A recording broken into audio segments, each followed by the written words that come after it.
अस्सलाम वालेकुम, मैं हूं इमदाद सुमरो। इमरान खान बुशरा बीबी और फराह गोगी के मुतालिक नई ऑडियो की तस्दीक बज़ात ख़ुद तहरीक इंसाफ ने कर ली है। तस्लीम कर लिया है कि ये ऑडियो जो है मलिक रियाज और उनकी बेटी की है।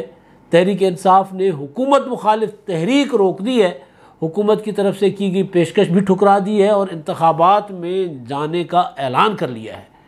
इस्लामाबाद में बनी गाला में इमरान खान साहब ने जो खुद बनी गाला बदरी थी, खुद साख्ता, वो ख़त्म करने के बाद कल इजलास किया, कोर कमेटी का इजलास किया। भरपूर इजलास था, बहुत ज़्यादा पार्टी की लीडरशिप जो है वो बड़ी तादाद में शिरकत की उन्होंने, और इजलास जो है वो हुआ तंबू और कनातों के अंदर।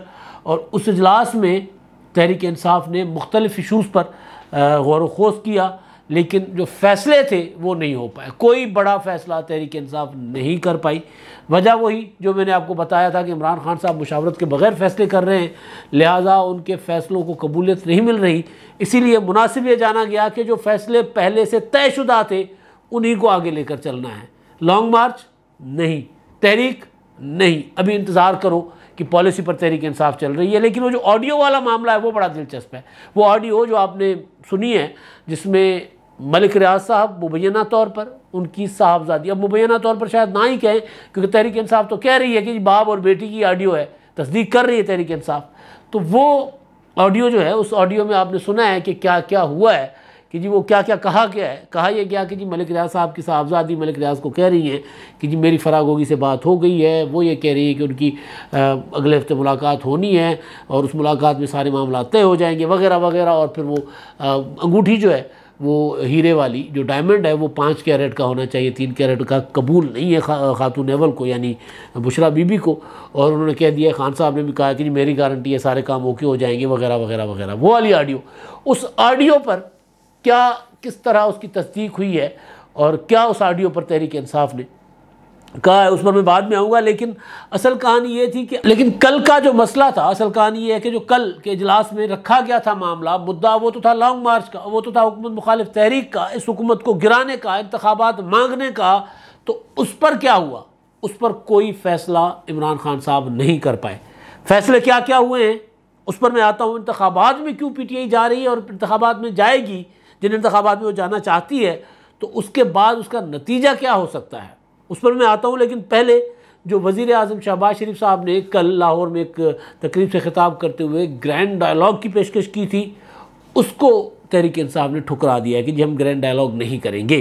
अभी ग्रैंड डायलॉग का जो शौक़ है, ये वज़ीर आज़म शहबाज शरीफ साहब हों या उनके भाई मियाँ नवाज़ शरीफ साहब हों, उनको ये अक्सर इस तरह के ग्रैंड डायलॉग की बात करते हैं। दो तरह की चीज़ें हैं, एक है मीसाक जमहूरियत टाइप चीज़ जो कि आइन के दायरा कार के अंदर रहकर सियासी क़ुव्वतों को अपना मिलकर चलने के लिए जो मीसाक जमहूरियत किया गया था, सिविलियन सुपरमेसी के लिए किया गया था, पार्लियामेंट की बालादस्ती के लिए किया गया था, सियासी इंतकाम के ख़ात्मे के लिए किया गया था, जमहूरियत और जमहूरी इदारों को मजबूत करने के लिए किया गया था।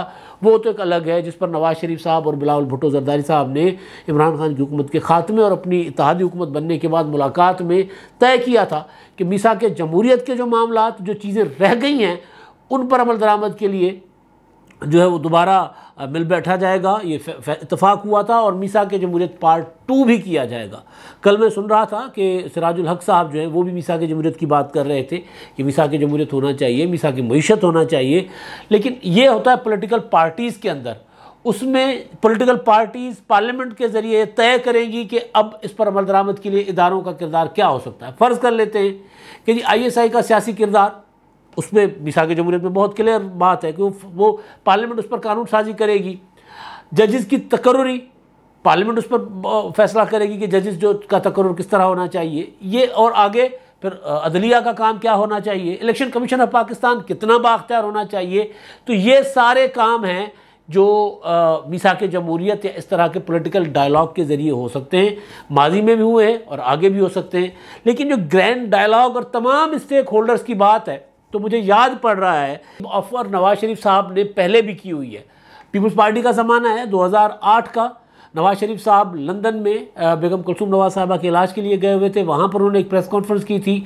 फिर उसके बाद पाकिस्तान वापस आए तो उन्होंने सैफमा के दफ्तर में इम्तियाज़ आलम साहब के साथ खड़े होकर प्रेस कॉन्फ्रेंस करके उसमें वो बात दोहराई थी, जिसमें मैंने उनके साथ काफ़ी सवालात भी किए थे। वो ये थे कि हमें तमाम इदारे, जिसमें जजेस, जर्नल्स और बाकी जितने भी तमाम इदारे हैं, वो स्टेक होल्डर्स हैं और वो बैठें और हमें अपना फैसला करना होगा कि पाकिस्तान को आगे कैसे बढ़ाना है, कैसे चलना है। तो ये ज़रा एक अलग शक्ल है। शहबाज शरीफ साहब जो ग्रैंड डायलॉग की बात कर रहे हैं तमाम स्टेक होल्डर्स की, वो यही शक्ल मालूम होती है कि शहबाज शरीफ साहब यही ऑफ़र कर रहे हैं कि अब हमें सबको मिल बैठना होगा। बिल्कुल मिल बैठना चाहिए सबको, लेकिन पार्लियामेंट के ज़रिए, पार्लियामेंट के अंदर बैठकर ये फैसले पार्लियामेंट ने करने। जैसे मैंने पहले गुजारिश की कि पार्लियामेंट ने तय करना है कि जी अफवाज पाकिस्तान का किरदार क्या होगा, अदलिया का किरदार क्या होगा, इलेक्शन कमीशन का किरदार क्या होगा, सियासी कुव्वतों का किरदार क्या होगा, आइन और कानून में क्या क्या हमें तरामीम दरकार हैं। वो उसके लिए फिर मीसाक जमहूरियत 2 करते हैं, मीसाक जमहूरियत 3 करते हैं, कोई और नाम दे देते हैं इस चार्टर को, वो अलग कहानी है। तो वज़ीर आज़म शहबाज शरीफ साहब ने वही एक पुराना जो उनका था ख्याल कि इस तरह हमें इदारों के साथ बैठकर आगे बढ़ा जा सकता है। तो यूसुफ रज़ा गिलानी साहब इस मामले पर बड़ी अच्छी बात किया करते थे, और वो ये कि हमें इदारों के साथ मिल बैठकर तो चलने की अलग अपनी ख्वाहिश अपनी जगह, लेकिन हमें अपने इदारे को मजबूत करना होगा। तो इदारों के साथ जो इदारे पार्लियामेंट के मातहत हैं उनके साथ मिल बैठने के बजाय पार्लियामेंट को स्ट्रॉन्ग करें, पार्लियामेंट के ज़रिए फ़ैसले करें, काबीना के ज़रिए फ़ैसले करें, पार्लियामेंट में आएँ, पार्लियामेंट को बताएं सूरत हाल, और पार्लियामेंट के ज़रिए जो डायलॉग करना है पार्लियामेंट के ज़रिए करें, जिसको बुलाना है पार्लियामेंट के ज़रिए बुलाकर वहाँ पर बात करें। तो उससे होगा ये कि उससे फ़ायदा होगा। मीसाक जमहूरियत आज भी पाकिस्तान को, पाकिस्तान के लोगों को फ़ायदा ही पहुंचा रहा है। पाकिस्तान के आइन कानून को, सूबों को, सूबा खुद मुख्तारी, मतलब जो लोगों के हुकूक हैं उसमें अगर कोई पाकिस्तान में कोई बहुत बड़ा आइन के बाद इक़दाम हुआ था तो वो मीसाक जमहूरियत और 18वीं तरमीम था। तो उस तरह उसकी तर्ज पर आप पार्लियामेंट के ज़रिए फ़ैसले करें, बजाय इसके कि पार्लियामेंट के बाहर बैठकर फ़ैसले करें, तो उन फैसलों की ओनरशिप नहीं होती। ऐसे फैसले जो पार्लियामेंट, इमरान खान साहब के फैसलों को कोई ओन नहीं कर रहा।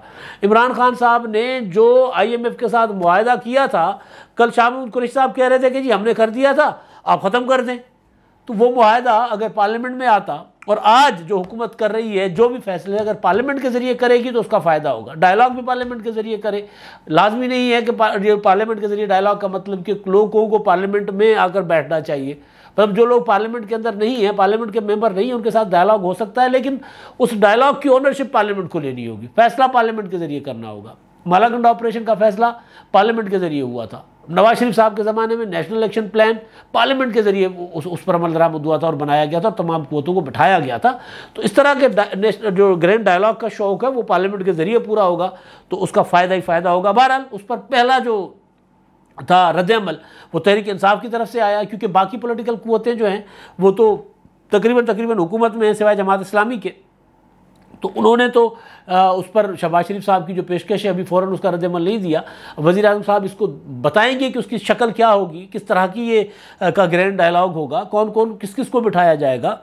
तो ये सारा जब सामने आएगा तो फिर इत्तेहादी भी बताएंगे कि जी उन्होंने इस डायलॉग में बैठना है नहीं बैठना। मतलब लग ये रहा है कि ये अपना मीसाक जमहूरियत पार्ट 2 टाइप या मीसाक मईशत टाइप जो चीज़ शहबाज शरीफ साहब ने कही थी उस तरह की चीज़ होगी। तो बहरहाल तहरीक इंसाफ ने इस पर तो इनकार कर दिया कि जी हमने नहीं बैठना हुकूमत के साथ, हम इस हुकूमत को मानते ही नहीं हैं। लेकिन इस हुकूमत के ख़िलाफ़ तहरीक चलाने से भी इनकार ही समझे आप, इनकार कर दिया है।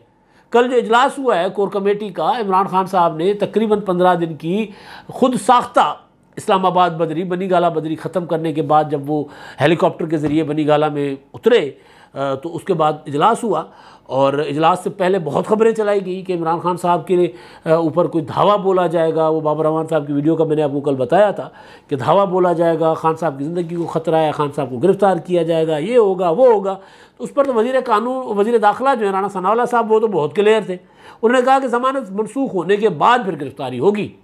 और फिर वो शाहमहमूद कुरैशी साहब ने कहा कि जी ये राना सनाउल्लाह साहब धमकियाँ दे रहे हैं। तो राना साहब ने उसका फिर जवाब ये दिया, यानी कोर कमेटी के इजलास की ब्रीफिंग के बाद तो राना साहब ने उसका जवाब ये दिया कि आप हमले करें, आप पुलिस वालों को शहीद करें और आप गुंडागर्दी और बदमाशी करें और आपके खिलाफ कानून एक्शन में ना हो, तो ये ऐसा नहीं हो सकता। तो राणा साहब ने जवाबी धमकी दे दी दोबारा। उन्होंने कहा कि जी ऐसा तो होगा, जब मैं कह रहा हूँ मैं अपने अल्फाज पर कायम हूँ, ये नहीं हो सकता कि आप लोग जो है वो अपना लोगों पर और फोर्सेस पर और रियासत पर डंडे बरसाते रहें और आपको बख्शा जाएगा। बकौल राणा साहब ऐसा नहीं होगा। तो बहरहाल तो कोर कमेटी का जो इजलास हुआ इमरान खान साहब की खुद साख्ता अपना बनी गाला बदरी के बाद, तो उस इजलास में जो जिस चीज़ का इंतज़ार था मुझ समेत पूरी कौम को कि ये इजलास था, इमरान खान साहब ने लॉन्ग मार्च की जो तारीख दी थी 6 दिन की वो ख़त्म हो गई।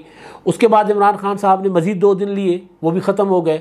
उसके बाद दीर का जलसा वो भी ख़त्म हो गया और दीर के जलसे में कोई ऐलान नहीं किया। उससे पहले बुनेर के जलसे में इमरान खान साहब ने कहा कि जी वो लॉन्ग मार्च का फ़ैसला जो है वो सुप्रीम कोर्ट का फ़ैसला पढ़ने के बाद, उसको समझने के बाद हम करेंगे। तो वो आज लॉन्ग मार्च पर तो कोई बात ही नहीं हुई, बल्कि ख़ुद से तो शाह महमूद कुरैशी साहब ने जो प्रेस कॉन्फ्रेंस कर रहे थे उसमें ख़ुद से तो उसका जिक्र ही नहीं किया।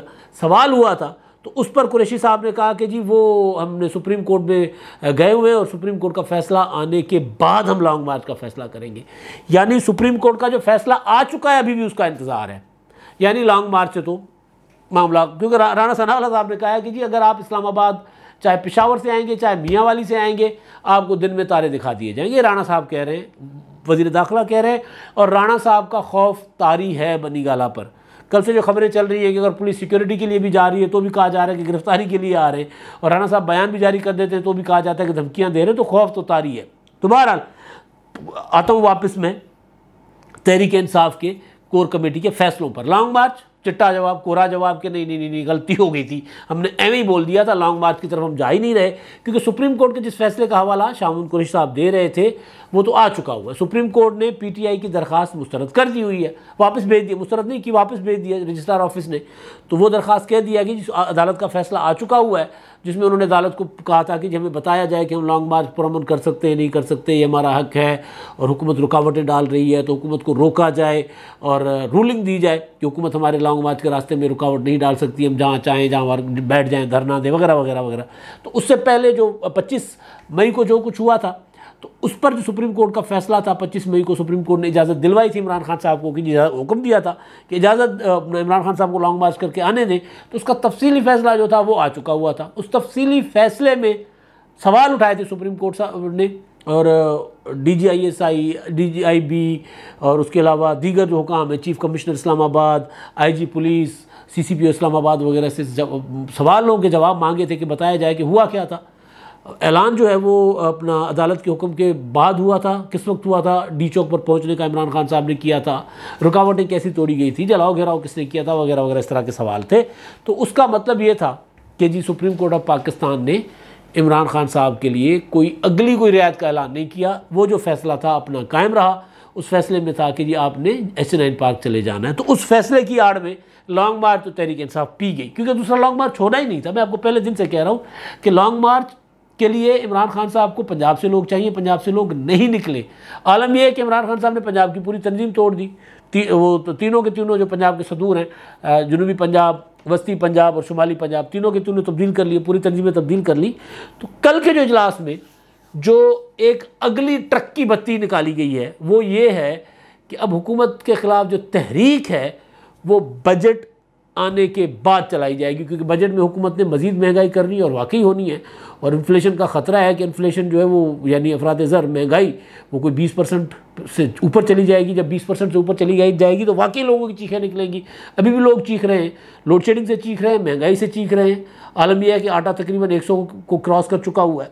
तो उन्होंने अब ये किया कि लोग जो हैं वो, क्योंकि हम इनकी कॉल पर लोग निकल नहीं रहे, अब उन्होंने कहा कि जी क्योंकि अफरात ज़र बढ़ जाएगा, बजट के बाद हर चीज़ महंगी हो जाएगी मज़ीद, तो लिहाजा तहरीक जो है वो अब देखेंगे बजट के बाद लोगों का रद्दअमल क्या आता है उसके बाद। तो बजट के बाद भी कोई बड़ी तहरीक नहीं होगी, मुज़ाहरे मुज़ूरे होंगे, लेकिन बजट के बाद PTI जाएगी इंतखाबात की तरफ। अगला तहरीक इंसाफ अपने लिए वो जो लिटमस टेस्ट होता है, अपने लिए अपनी एक नई आजमाइश, तहरीक इंसाफ अपने आप को नई आजमाइश में डालने जा रही है। बड़ी दिलचस्प मतलब सूरत हाल है PTI के लिए ना। कौमी असम्बली से जो इस्तीफ़े दिए हैं वो इस्तीफ़े मंजूरी के लिए भी नहीं पेश होना, उसके लिए स्पीकर के पास, स्पीकर ने कॉल किया हुआ है, उसमें भी पेश नहीं होना, ऐवान में भी नहीं जाना, नए इंतखाबात भी मांग रहे हैं और ज़िमनी इंतखाबात में भी जा रहे हैं। है ना दिलचस्प सूरत हाल। मतलब ये बहुत जलेबी की तरह सीधी बात है कि असेंबलियों से इस्तीफे दिए हैं, स्पीकर ने कहा मंजूरी के लिए आ जाएं, अपने अपनी तस्दीक करें अपने इस्तीफ़ों की, तो फैसला हुआ कि जी नहीं हम नहीं आएंगे। अच्छा, नए इंतखाबात हमें फ़ौरन चाहिए, हम इस हुकूमत को नहीं मानते, हम इस इलेक्शन कमीशन को नहीं मानते, इलेक्शन कमीशन की हल्का बंदियों को नहीं मानते, मगर इलेक्शन कमीशन जो ज़िमनी इंतखाबात करवा रहा है पंजाब के 20 हलकों में जहाँ से PTI के मुनर्रिफ अरकान DC हुए हैं, वहाँ पर इंतखाबात में भरपूर हिस्सा लेने का फ़ैसला किया गया। अब ये फ़ैसला, इसके पीछे एक रीज़न है। एक ये कि इंतखाबात में अगर ये हल्का खाली छोड़ेंगे तो ज़ाहिर है बहुत ज़्यादा नुकसान होगा। ये अच्छा फ़ैसला है PTI का, ये अच्छा फ़ैसला है। बाकी फ़ैसलों से कॉन्ट्राडिक्शन इसकी है, मुतसादिम है, खुला तजाद है, लेकिन फ़ैसला ये अच्छा है, मुनासिब फ़ैसला है, पॉलिटिकल फ़ैसला है कि हल्के छोड़े नहीं जा सकते। हल्के छोड़ेंगे तो फिर वहाँ पर नंबर 2 पर कोई और पॉलिटिकल पार्टी आ जाएगी या खुला मैदान होगा मुस्लिम लीग नून के लिए। पंजाब के हल्के तो तहरीक इंसाफ ये 20 की 20 नशस्तें सीटें हार जाएगी, तो वहाँ पर हमजा शहबाज को सादा अक्सरियत मिल जाएगी, तो ये बहुत बेहतर फ़ैसला है। लेकिन इस फैसले से निकलेगा क्या तहरीक इंसाफ के लिए? खैर निकलेगा या ख़तरनाक सूरत हाल बरामद होगी? इम्कान ये है कि ख़तरनाक सूरत हाल बरामद होगी। कोई भी बल्दियाती ज़िमनी इंतखाबात PTI अपनी हुकूमत में, जब PTI पंजाब में भी हुकूमत में थी, KPK में भी हुकूमत में थी, बलूचिस्तान में भी इत्तेहादी हुकूमत थी, मरकज़ में भी हुकूमत में थी, तब जितने भी ज़िमनी इंतखाबात हुए, कोई 12 या 14 ज़िमनी इंतखाबात हुए, वो सारे के सारे लूज़ किए। यहाँ तक कि कराची की जो सीट थी फैसल वोडा वाली, वो तक लूज़ कर गई। नौशहरा में परवेज़ खटक के हल्के की सीट लूज़ कर गई, यानी परवेज़ खटक के नीचे जो सूबाई सीट थी वो PTI लूज़ कर गई। बलूचिस्तान में शिकस्त खा गई। सिंध में तो सारी की सारी सीटें हार गई, कराची के से बाहर जो सूबे की दीगर अपना हलकों में थी, दीगर शहरों में। पंजाब में सिर्फ एक नशस्त पर तहरीक इंसाफ जो सियालकोट वाली, वो भी बरियार फैमिली थी, उन्होंने अपना असर रसूख और पैसा इस्तेमाल करके वो सीट निकाली थी। PTI का उसमें कोई इतना बड़ा कमाल नहीं था। तो अब अगर ये ज़िमनी इंतखाबात में आते हैं तो इनको ज़िमनी इंतखाबात में पंजाब में क्या मिलेगा? ये है असल PTI के लिए भी टेस्ट केस। अगर PTI ये सीटें जीत जाती है, अपनी सीटें वापस ले लेती है, क्योंकि यहाँ पर जो लोग PTI छोड़कर मुस्लिम लीग नून में गए या उन्होंने हमजा शहबाज को वोट किया, मुनर्रिफ हुए, उनके साथ कमिटमेंट थी कि इनको टिकट दिया जाएगा मुस्लिम लीग नून का। अब वो मुस्लिम लीग नून के टिकट पर इंतखाबात लड़ेंगे। तो इमरान खान साहब एक जो बयानियाँ बना रहे थे कि जी ये लोटें, इन लोटों को लोग मुस्तरद करेंगे, अगर इनमें से 10 या 15 भी जीत जाते हैं, आधे भी जीत जाते हैं, तो इमरान खान साहब का बयानिया जो है लोटो वाला वो ठुस हो जाएगा। और इम्कान है जो कि इन सीटों में से मेजॉरिटी सीटें तहरीक इंसाफ हार जाएगी। अगर मेजॉरिटी सीटें तहरीक इंसाफ हार जाती है तो भी इमरान खान साहब की सियासत पंजाब से फिर उस पर पढ़ ही लिया जाए। आखिरी जुमले जो भी होते हैं, इख्तितामी जुमले, वो कलमात अदा कर ही लिए जाएंगे, क्योंकि पंजाब का जो रहा है मुसलसल एक ट्रेंड रहा है वो यही रहा है। और अब लॉन्ग मार्च में तो यही नज़र आया कि पंजाब में तहरीक इंसाफ जो है लॉन्ग मार्च में लोगों को नहीं निकाल सकी। तो अब ज़िमनी इंतखाबात में थोड़ा सा फ़र्क पड़ा होगा PTI मुस्लिम लीग नून को कि महंगाई आ गई है, नया बजट आया है, लेकिन लोग ये भी सवाल कर रहे हैं, वो कह रहे हैं जी ये सारा कुछ इमरान खान साहब ख़राब करके गए थे। और मुस्लिम लीग नून बड़े कमाल तरीके से इस चीज़ को प्रोपेगेंडा भी कर रही है। तो इमरान खान साहब का ये बयानिया अगर बिक रहा होता कि हुकूमत ने आके मुल्क को दिवालिया कर लिया, तो इमरान खान साहब लॉन्ग मार्च से ना भागते, इमरान खान साहब तहरीक से ना भागते। उनको पता होता कि लोग उनके पीछे लगने को आज भी तैयार हैं, तो फिर इमरान खान साहब ये ना करते, फिर इमरान खान साहब एलानिया तहरीक में चल पड़ते, फिर वो इधर उधर ना देखते। तो अब ये जो ज़िमनी इंतखाबात का मामला है, ये इमरान खान साहब के लिए पंजाब की सियासत में ज़िंदगी और मौत का मसला है। अब आता है मामला वो मलिक रियाज और उनकी साहबजादी अंबर से मुबैना जो ऑडियो है, उनकी फ़ोन टेप जो है उनकी, वो मुबैना मैं इसलिए कह रहा हूँ कि अभी इसकी तस्दीक नहीं हुई कहीं आज़ाद ज़राए से कि वो वाकई उनकी है, किसी ने इसका फ्रांसिक नहीं करवाया। लेकिन PTI के कोर कमेटी के इजलास में कहा गया कि जी ये बाप बेटी की गुफ्तगू है, तहरीक इंसाफ का इससे कोई ताल्लुक़ नहीं है। हकीकत को तस्लीम किया गया है कि हाँ ये मलिक रियाज हैं, ये उनकी साहबजादी अंबर की बात है, लेकिन हमारा इससे कोई ताल्लुक़ नहीं है। उसमें ज़िक्र है खातून अव्वल उस वक्त की इमरान खान साहब की अहलिया का, उसमें ज़िक्र है इमरान खान साहब का, उसमें ज़िक्र है फराह गोगी का, उसमें ज़िक्र है इमरान खान साहब की तरफ से रिश्वत के एवज़ मलिक रियाज के काम करने का। और रिश्वत है 5 कैरेट हीरे का, हीरे की अंगूठी का, अंगूठी हीरा सारा पैसा मलिक रियाज का, और मलिक रियाज साहब के लिए वो जो दफ्तर बंद थे उनके ताले वो खुलवाने का। तो सिर्फ क्या PTI की कोर कमेटी लातालुकी करके बच सकती है। एक तरफ लातालुकी कर रहे हैं, दूसरी तरफ वो नहीं कह रहे कि झूठी है ऑडियो, वो ये कह देते कि ऑडियो झूठी है, वो इस ये कहने की पोजीशन में नहीं है, लेकिन हकीकत को तस्लीम किया है तो आधा सच उन्होंने मान लिया है कि हाँ ये बातें हैं तो हमारे मुतालिक, लेकिन हमारा इससे ताल्लुक़ नहीं है। तो फिर अब इदारों को, जो भी इदारे पाकिस्तान में इस तरह के मामलात की तहकीकात करते हैं, उनको ना सिर्फ इस ऑडियो और वीडियो की तहकीकात करनी चाहिए, बल्कि रिश्वत के एवज़ वज़ीर आज़म हाउस से अगर लोगों के नाजायज़ काम हो रहे थे तो फिर मुकदमा तो तगड़ा बनेगा और वो फिर बनना चाहिए। अब तक के लिए इतना ही। अल्लाह हाफ़िज़।